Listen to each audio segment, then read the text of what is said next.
Hello friends, welcome to my channel. मैं प्रतिभा आपको harmonic oscillator के क्वेश्चंस करवाने जा रही हूँ जो आते हैं एक्सपेक्टेशन वैल्यू के बेसिस पे। तो उससे हमें पहले पता है जैसे कि एनर्जी लॉरिंग और राइजिंग ऑपरेटर होते हैं ए डैगर, ठीक है, और उनकी हमने वैल्यूज़ भी हमें पता है, ठीक है, जो हमने पिछली वीडियो में लिखी थी। तो वहाँ से हम एक्स कैप और पी एक्स कैप मतलब इन ऑपरेटर्स की वैल्यू को निकालते हैं। तो उनका यूज़ करके, ऑपरेटर्स का यूज़ करके हम एक्स ऑपरेटर की वैल्यू निकालते हैं root H cross upon 2m omega A plus A dagger, ठीक है।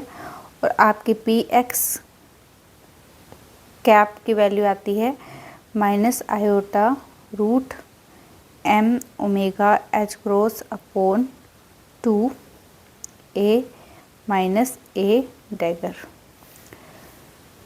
तो ये दो आपको ऑपरेटर्स की वैल्यू पता होनी चाहिए, ठीक है।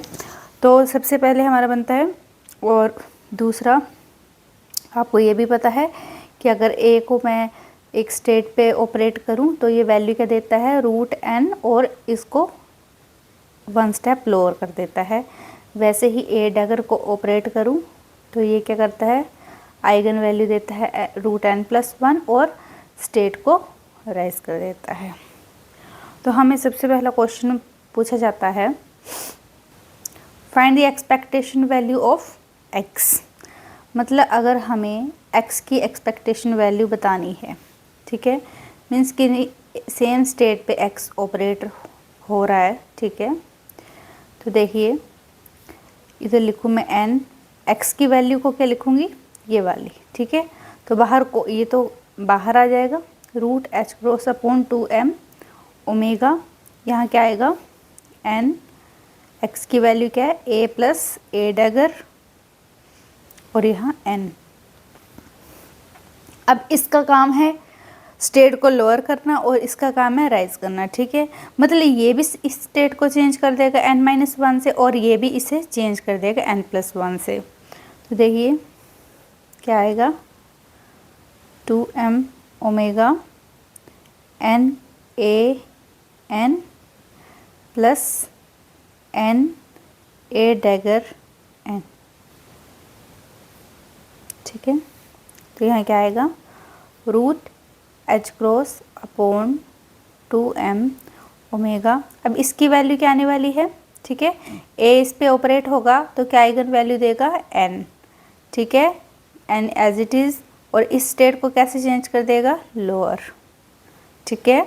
सिमिलरली इसकी वैल्यू ए डैगर n पे ऑपरेट होगा तो क्या वैल्यू देगा रूट n प्लस वन, और वापसी में क्या छोड़ेगा n प्लस वन। तो देखो ये क्या ऑर्थोगोनल कंडीशन बन गई, स्टेट्स के अलग अलग हो गई, ठीक है। तो ऑर्थोगोनैलिटी क्या बोलती है, इसका आंसर भी क्या आने वाला है ज़ीरो, और इसका आंसर भी ज़ीरो, मीन्स एक्सपेक्टेशन वैल्यू आपकी क्या आने वाली है zero. Expectation value of x is zero. Similarly आप कह सकते हो कि अगर मैं expectation value of P x निकालूँ तो इसका क्या होता है, इसकी वैल्यू क्या आती है minus iota root m omega H cross upon 2, और यहाँ क्या आएगा n a minus a dagger n। Again वही होगा कि a इस पे ऑपरेट हुआ तो चेंज कर देगा स्टेट को, a डैगर इस पे ऑपरेट हुआ ये भी चेंज कर देगा। तो आंसर अगेन क्या आने वाला है ज़ीरो, ऑर्थोगोनल कंडीशन लगा के, ठीक है। तो हम इस रिज़ल्ट को देखते हुए अगर हम किसी भी ओड वैल्यू, ओड पावर के लिए, ठीक है, एक्स की इधर क्या है वन, अगर मैं 3 के लिए लूँ, 5 के लिए लूँ, इस तरह से ओड वैल्यूज़ के लिए लूँ, तो उन सभी का आंसर क्या आता है ज़ीरो। तो ये आपको डायरेक्ट इसके रिज़ल्ट्स पता होने चाहिए, आप डायरेक्ट टिक लगा सकते हो, ठीक है, क्वेश्चन पूछा हो तो। सिमिलरली पी का भी वही होता है कि पी का ओड वैल्यू की एक्सपेक्टेशन वैल्यू क्या आने वाली है ज़ीरो, ठीक है।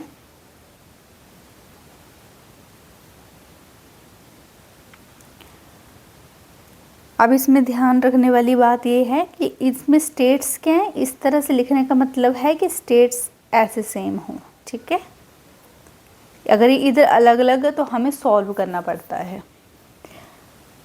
अब ये बात तो हमने कर ली अपनी ऑड वैल्यूज़ के लिए, लेकिन इवन के लिए, तो इवन के लिए हम क्या निकालेंगे, फर्स्ट एक्स स्क्वायर की value means n x square n n की वैल्यू, ठीक है। इसे कैसे लिख सकते हैं हम, इसका बाहर क्या आ जाएगा, value constant H cross upon 2m omega square है ना, तो बाहर आ गया स्क्वायर, और यहाँ क्या लिखूँगी n, और यहाँ क्या आ जाएगा a plus a dagger, a plus a dagger, ठीक है, स्क्वायर है ना, 2 बार लिख दी मैंने टर्म n। तो यहाँ इसका आंसर तो क्या, बाहर तो क्या आ जाएगा, रूट से पावर कैंसिल हो जाएगी, ठीक है। यहाँ क्या आएगा n, और इसे मैं लिखूँ तो a का square plus a dagger plus a dagger a plus a dagger का स्क्वायर। अब आप कहोगे a प्लस b का होल स्क्वायर क्यों नहीं किया, क्योंकि हमारे ऑपरेटर जो हैं, ठीक है, a डैगर और a डैगर a की वैल्यू अलग अलग होती है, क्वांटम में डायरेक्ट फॉर्मूला नहीं लगता है। अब इसे हम सॉल्व करेंगे h cross upon 2m omega, तो मैं इसे फर्स्ट वैल्यू क्या आएगी, a स्क्वायर के लिए आएगी, नेक्स्ट वैल्यू क्या आएगी, नेक्स्ट वैल्यू को ध्यान से देखो, तो इसे मैंने क्या बताया था, a डैगर की वैल्यू क्या होती है पिछली वीडियो में n+1, और इसकी वैल्यू क्या होती है n, ठीक है। तो इन दोनों को अगर मैं प्लस करूं तो क्या वैल्यू आने वाली है 2n+1, क्या आने वाली है 2n+1, सॉरी यहाँ भी n लिखूं n, तो यहाँ क्या आएगी 2n+1, और यहाँ n प्लस, अब क्या बचा a डैगर का स्क्वायर,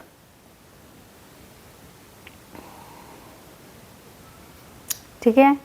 अब देखिए वैल्यू क्या आने वाली है, इसे एज इट इज़ लिखेंगे। अब a स्क्वायर है, ठीक है, a स्क्वायर n पे ऑपरेट हो रहा है, एक बार लोअर करेगा n-1, फिर से लोअर करेगा, 2 बार करेगा ना, स्क्वायर है, तो स्टेट तो मतलब सेम नहीं मिलने वाली है आपको, ठीक है। लास्ट में n-2, तो आंसर तो इसका 0 आने वाला है। नेक्स्ट इसका आंसर देखें तो n किसी पे भी ऑपरेट हो तो n की जगह क्या स्मॉल n, मतलब ये वाले स्टेट की वैल्यू आ जाती है, तो इसका आंसर क्या आने वाला है 2n+1, ठीक है, और वापसी में ये इसी स्टेट को दे देता है। नेक्स्ट इसका आंसर भी क्या आने वाला है 0, क्योंकि ये क्या रेज करेगा, तो एक स्टेप आगे, नेक्स्ट स्टेप आगे, तो फिर से क्या ऑर्थोगोनैलिटी वाली कंडीशन लगने वाली है। तो आंसर क्या आने वाला है h cross upon 2m omega 2n+1, इसकी वैल्यू क्या आने वाली है 1, क्योंकि ये क्या है नॉर्मलाइज्ड, ठीक है, नॉर्मलाइजेशन की कंडीशन लग जाएगी। और इसको मैं लिख सकती हूँ, अगर मैं 2 को बाहर ले लूँ तो h cross upon m omega n+12, तो हमारी x स्क्वायर की वैल्यू निकलती है h cross upon m omega n+12, very important. Similarly अगर मैं px स्क्वायर की वैल्यू निकालूं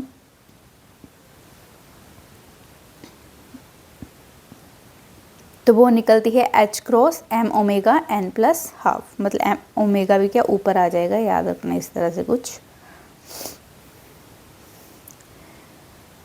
अब नेक्स्ट हमें निकालने के लिए कहते हैं कि इसका del x del px uncertainty relation क्या आता है, ठीक है।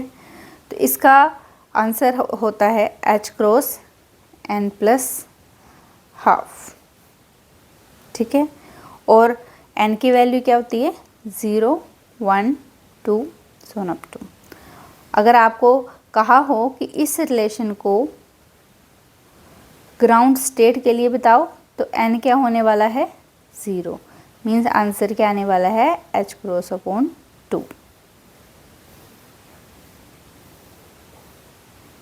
Again this is important. Next आपको एक वैल्यू और याद ही रखनी है। अगर एक्स स्क्वायर की वैल्यू तो आपको लग गई पता, अगर आपको पूछा हो एक्स की पावर 4 तो उसको भी हम कुछ इस तरह से कैलकुलेट करेंगे। ठीक है, कैलकुलेशन लंबी है, आप डायरेक्ट रिज़ल्ट को भी याद रख सकते हो। तो डायरेक्ट रिज़ल्ट जो इसका आता है वो आता है 6n² प्लस 6n प्लस 3 और 4 है ना, तो पावर तो क्या आंसर आ जाएगा h² अपॉन 4m² ओमेगा²। Very important results. तो इस तरह से हमने एक्सपेक्टेशन वैल्यूज़ निकालना सीखी in case of the harmonic oscillator and all the results are very important in point of view that examination. Thank you. इसी तरह से हम नेक्स्ट क्वेश्चन भी करने वाले हैं हार्मोनिक ऑसिलेटर के। आई होप मेरी वीडियो आपको अच्छी लगी। तो मेरी वीडियो को लाइक करें, शेयर करें और चैनल को सब्सक्राइब करें। Thank you.